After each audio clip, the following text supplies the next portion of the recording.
Allow me to introduce our first guest for today. The German eagle has had different names and designs over the years, reflecting just how much political upheaval it has seen.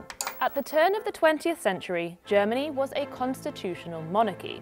After World War I, the Weimar Republic was established, bringing with it Germany's first taste of democracy and universal suffrage. But just 14 years later came the Nazi dictatorship.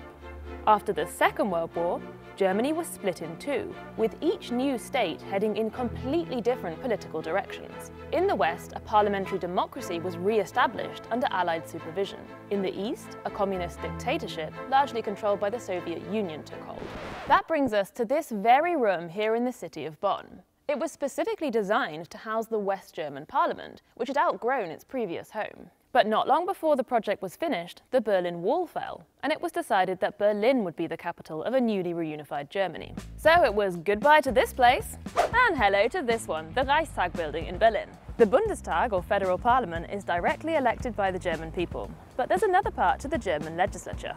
This is the Bundesrat, made up of state leaders and other politicians appointed by the state governments. Its main function is to vote on legislation put forward by the Bundestag.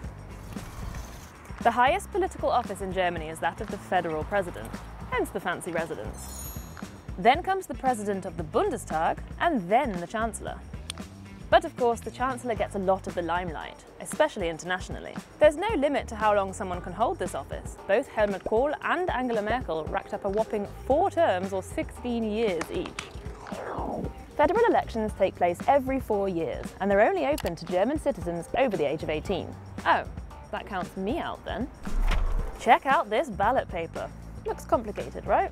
But basically, the electoral system is a mixture of plurality voting and proportional representation. And every voter gets 2 votes. The Erststimme, or first vote, is for a candidate from the local constituency. The candidate with the most votes is elected to represent the constituency in the Bundestag. The Zweitstimme, or second vote, is given to a party. The proportion of votes they get in this part of the ballot will then be reflected in the number of seats they get overall in Parliament. Still confused? Let's look at it like this. Let's say that 150 candidates from a particular party are directly elected in the first vote. The party then gets 30% of the second vote. There are 598 permanent seats in the Bundestag, and 30% of 598 is 179 to the nearest whole. So that's the number of representatives the party must have overall. They already have 150 from the first vote, so now they get to send 29 more. Each party has a list of candidates, so they take 29 extra candidates starting from the top and working down.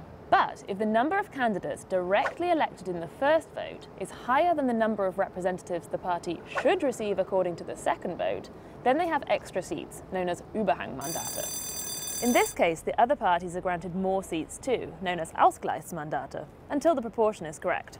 This means the Bundestag is not always the same size. After the 2017 election, there were 709 members of parliament, making it the largest freely elected parliament in the world. There is one caveat. Parties must reach at least 5% of the second vote or win 3 seats in the first vote before they can send any party list candidates to the Bundestag. This threshold is aimed at maintaining stability and avoiding fragmentation in Parliament by eliminating small fringe parties. One consequence of the voting system in Germany is that coalition governments are the norm. The party that wins the most seats overall is still unlikely to have an absolute majority, so it will need the support of one or more other parties in order to govern. Die Koalitionen an sich sind ja keine schlechte Sache. Finde ich eine sehr tolle Idee. Grundsätzlich finde ich das gut, um die Meinung der Bevölkerung abzubilden. Das dauert natürlich dann vielleicht auch immer, sich dann wirklich mal auf so eine Sache zu einigen. Man trifft sich oft in der Mitte, muss Kompromisse eingehen. Und das halte ich schon für richtig. Naja, ich finde es eigentlich nicht so gut, weil ich habe das ja so dann eigentlich nicht gewählt. Wenn eine Partei die meisten Stimmen bekommen hat und dann aber trotzdem nicht an die Regierung kommt, weil durch eine Koalition von anderen Parteien diese Partei dann ausgeschlossen wird, dann ist es nicht der Bürgerwille, der repräsentiert wird. Each coalition combo gets a nickname based on the party's colours. For example, the Jamaika coalition, the traffic light coalition, or the Kiwi coalition. All this negotiation can mean that election night is a bit of an anticlimax. You know who's won the most seats, but not necessarily which parties will be in power. In 2017, it took 5.5 months for Angela Merkel's Christian Democrats to form a coalition government. They ended up back with the Social Democrats in a union known as the Große Koalition, Big Coalition, or more catchily, the GroKo. Let's see which parties have made it into parliament in recent years. The Left Party has its roots in the German Democratic Republic, and most of its voters still come from states in the former East. The Social Democratic Party has traditionally been the party of the working classes and trade unions. The Greens are most popular with well-educated younger city dwellers. The Christian Democratic Union, together with its Bavarian sister party, the Christian Social Union, is popular among churchgoers, rural voters and the over 60s. The Free Democratic Party has its base among the self-employed and business owners. In 2017, Alternative for Germany became the first far-right party to enter parliament since the late 50s. Its voters are mostly male, Eurosceptic and anti-immigration. One way to get a flavour for what the parties stand for is by checking out their Wahlplakate or election posters. These go up suddenly overnight, and it's first come, first serve, with volunteers seeking out the best lampposts in town to get their message across to voters. The slogans and designs have varied over the years, from clever to obscure to downright weird.